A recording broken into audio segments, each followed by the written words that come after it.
Cricket neighbors, get ready for the first time to the shores of the Federation. William McDowell is coming. Come on, let's sing it together. Friday, November 17th, floor crowds come alive for the Next Generation United Elevation Festival 2017. Featuring Datricia Morton, Samuel Menace, Sharon Nurse, Fine Wonders Band, and Next Generation United. Children under 12 pay $10 at the gate and adults $40. Get your tickets right now. Elevation Festival 2017. Political analyst Peter Wickham has weighed in on the debate over the diplomatic passport row between the government and opposition leader Dr. Denzil Douglas. The government claims Dr. Douglas possesses a diplomatic passport for Dominica and is moving to the court to render a decision as to whether he is eligible to remain a member of parliament. Dr. Douglas has not said whether or not he has a diplomatic passport for Dominica, but claims he is not a citizen of Dominica or any other country. But Mr. Wickham believes Dr. Douglas needs to be definitive on this matter. Dr. Douglas has, over the years, been very good at creating some level of confusion regarding these types of issues and the ways in which they're prosecuted. But for me, it's very simple. Does Dr. Douglas hold a passport that states that he's Dominican, as has been presented in the social media? If this is indeed the case, then as I understand it, the declaration that he is Dominican, whether he has applied for or sought Dominican citizenship or not, would, in my opinion, create some complications regarding not only his legitimacy as a member of parliament, but the extent to which he has been even-handed regarding provisions which he wants to apply to other people that are relevant to himself. And I think that what we really need in this is clarity.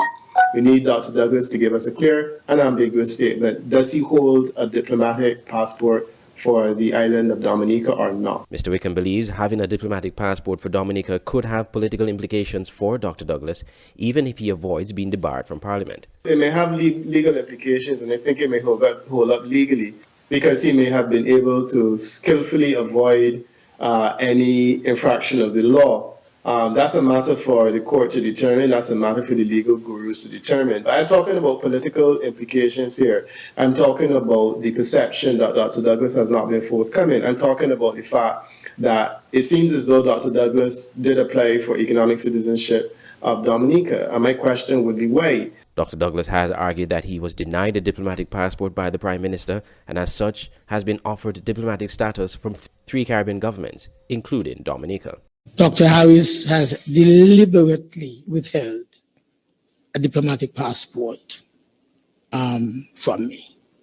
Permanent Secretary, deceased, Elvis Newton, told me when I made the application, which he encouraged me to do, that is Elvis Newton, told me that the Prime Minister sent for my passport, diplomatic passport, and he never returned the application form, which would be signed by him, and never returned the old diplomatic passport that I used. But for Mr. Wickham, that explanation is not a valid reason to possess a diplomatic passport from another country. If it is that he does not have one, can he not go about his business regionally without a diplomatic passport? And would it be worth it for him to either expend considerable money or alternatively to seek and have been granted economic citizenship of a foreign country, to be able to obtain a diplomatic passport of that country because he can't get one from his own? Now, why does he need a diplomatic passport to do business or to go about his normal business of traveling? Bearing in mind that the diplomatic passport of Dominica doesn't mean he's a diplomat. What it means is that he has a diplomatic passport, which is a courtesy. And I think that we're very clear on the fact that the two are very different. So my question is, why does he need it? Prime Minister Dr. Timothy Harris has posited that possessing a diplomatic passport of Dominica violates the opposition leader's legal status as a member of Parliament. Andre Huey, SKN Newsline.